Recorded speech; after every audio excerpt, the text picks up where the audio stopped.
Ripple Swell is on the way, and we have a lot of clips and updates to talk about in this video. I've pulled a few things from here and there to get you kind of caught up. If you're not watching my full breakdowns of the live interviews that I am doing, this is going to be a great way to stay up to date on all of the news around Swell. So Ripple Swell has started. Monica Long and Ashish were on stage here kicking the event off. I did make a video breaking into that. I did make a video on Monica Long's opening remarks and Monica Long interviewing Adina Friedman from NASDAQ. That was a great conversation. CEO of NASDAQ takes center stage. There's a lot of really incredible things said in that interview, and this was kind of a clip here. Over 17 crypto companies are waiting for IPO approval once the US government shutdown ends.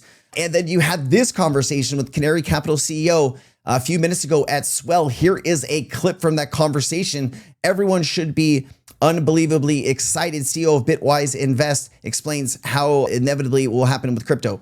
Everyone should be unbelievably excited. You know, after XRP and XRP are over 13 years old, the crypto space is maybe 15 years old. It's all happening now. This space for the first time is going mainstream in 2025. Part of going mainstream means that there are people coming on board, incredible institutions here at Swell who are building services, integrating, but they're mainstream by definition because they're doing other things also. And that means for them, a month is super fast, a quarter is fast. And so I think in the crypto space, the timeframes that people are familiar with are just getting pushed out. And there's a little bit of relearning how to interpret the news flow as a byproduct. But I will unequivocally say we've been around for 7-8 years now. I have never seen it feel as inevitable as it does right now in this year that crypto is arriving to update the financial system and will be a mainstream asset class. Crypto is arriving to update the financial system, the current system that we have. We're hearing a lot of that today, how crypto is going to add all of these different benefits from clearing, tokenization of financial products, and how that moves around the world, to earning yield 24/7, 365, to being able to take advantage of your capital, to get rid of nostro vostro. The amount of things that crypto will allow these financial institutions to do is a list that is growing every single day. And that as that list grows, the weight becomes heavier for financial institutions to adopt this technology on a massive scale. And we are starting to see this. Grayscale refines amendment number 2 for spot XRP ETF, Bitwise and Canaria in the final race for approval. Grayscale just updated their S1 for XRP Trust ETF, naming Edward McGee as CFO of the Davis Polk and Wardwell as legal counsel, signaling it's ready to launch. Here you guys go. Spot XRP ETFs are on the precipice. We are about to launch, and this is timing all with Swell. You're even seeing the names of these ETFs listed on the DTCC. Here they are: XRP, XRPC, XRPI, XRPK, XRPL, XRPR, XRPT. Volatility. Here is the Rex Osprey. Here's the coin shares. Here's another volatility. Canary Capital, Bitwise. They're all getting ready. When is the BlackRocks of the world going to come in? We are going to need people who have an account at BlackRock to email their account manager or whatever and say, I want these products. Wherever financial institution that you are at, if your financial institution isn't offering a spot XRP product, it goes to us to demand these products moving forward. We are the voice, we are the XRP Army, and we need to speak up. Here is another clip from Ripple Swell, RLUSD. It will be the stablecoin of choice. David Ripley, let's get it. Your vendors, or you're moving your money around because it's better, faster, cheaper. But of course, you got to cross this threshold and get to these steps and get everything integrated. That's going to happen now. The same as it happened for kind of native crypto companies. It's not going to happen for big brokers, fintechs. All these other companies, they're going to be settling with our RLUSD and everything else. From your lips. So let's talk a little bit about thank you, by the way. All right, I'm going to go through that full interview, guys, and give you my feedback as we go. There's just so much content. I'm trying to go through it all bit by bit and make content about it because there's just so many incredible things said here that I think are worth highlighting and talking about. Here is Ashish talking with the CoinDesk people about Ripple XRP and the evolution of the XRP ledger and the XRP army. I think years ago, and of course the XRP army is no question, but XRP wasn't always the easiest narrative to help educate people, right? This idea. Now 2x is how I have to listen to stuff so I can get through.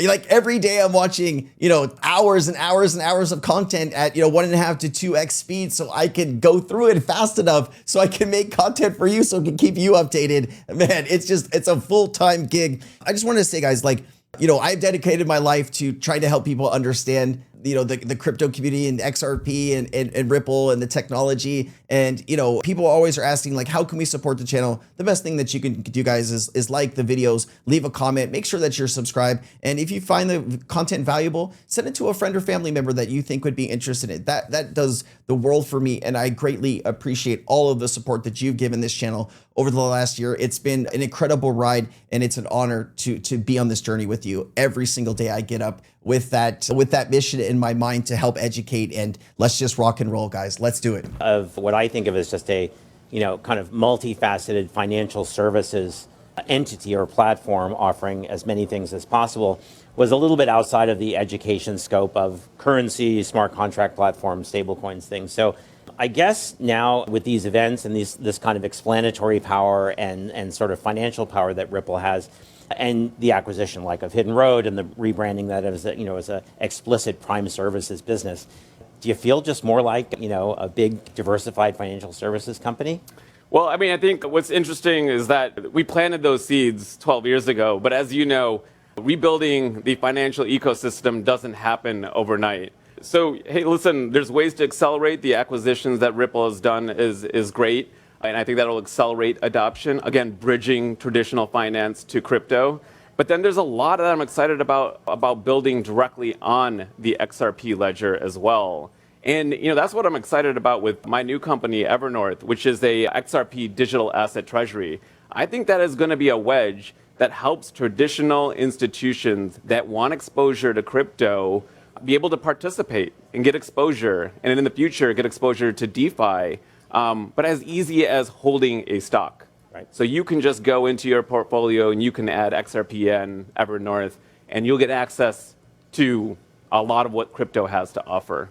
We are kind of big fan. I don't know, Jen, if you are. I'm a big fan. I'm going to say we're big fans of the DAT structure because it gives a lot of the benefits of, let's say, DAT is digital asset treasury if you're not familiar with the terminology. An ETF wrapper without some of the sometimes unnecessary constraints like daily liquidity and things like that, or it allows treasurers to really do interesting things that can't be done in other wrappers. So, having XRP in that kind of format is obviously going to be great news for the faithful. What kind of things are you able to talk about now that you can do in terms of once you have that in your treasury to make it more appealing to folks? Yeah, so I think just a couple of things. One, by holding public stock equity versus an ETF, and ETFs are great too. They help plug in to the traditional system. It makes it easier. But I think what we can do in the future at Evernorth is also plug into the DeFi ecosystem. We can earn yield on that treasury. Now you think about how hard that is for individuals, even for myself as a crypto, OG as they call, it is a lot to unpack to participate in the DeFi ecosystem. What I'm excited about is bringing that with a couple of clicks. You can go add the stock, but then you get exposure to all that great goodness that could potentially be coming down the line in the DeFi ecosystem. But to start, we're going to go and earn yield on the treasury using traditional methods. And so, we'll have a blend, but when the DeFi ecosystem starts to grow and mature with the right kind of controls, we'll be ready to participate in that ecosystem. And we want to build that right on top of the ledger.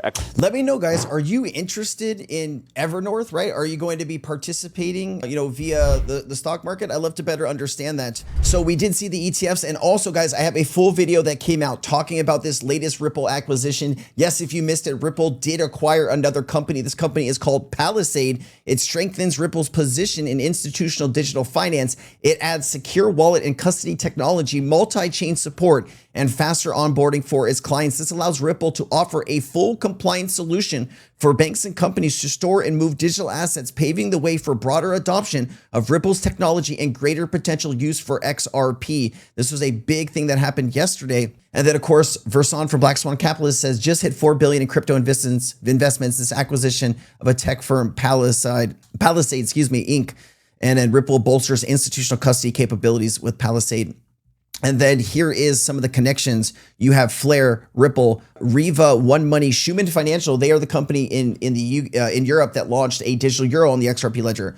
Zoni QX. And so already you have several Ripple partners involved in this, and it's great to see Ripple expanding their use cases. I do want to say, guys, this is the most exciting time. I know price doesn't really show what all of the excitement that I feel in my heart, and I wake up every day just pumped up to make this content for you. But I do, you know, I know the day-to-day price kind of sucks, but I'm so excited about where this is going and where Ripple is positioned and where XRP is positioned globally with some of the largest financial institutions in the world. We're all making a strategic bet here, right? Investing in crypto is extremely risky. Right? You gotta, you know, all of this technologies, most of this is not going to work out. But the companies that do succeed are going to be the next Googles and NVIDIAs of the world. And that is what I am most excited about, right? If you're unsure about all of this and you need help, make sure that you're talking with a financial advisor that understands the crypto space, because even just spending an hour or two talking with someone can really help you better understand where you maybe should be positioned in this market. I do think over the next 5 to 10 years, Ethereum, XRP, Solana, those are going to be extremely good choices. And of course, you could throw in your HBARs, your XLMs, your chain links. I think all of that will be a vital piece going forward. But let me know what your favorite cryptos are below, and let me know what you think about all of this news. I'll see you next time. I'm Crypto Sensei. Aloha.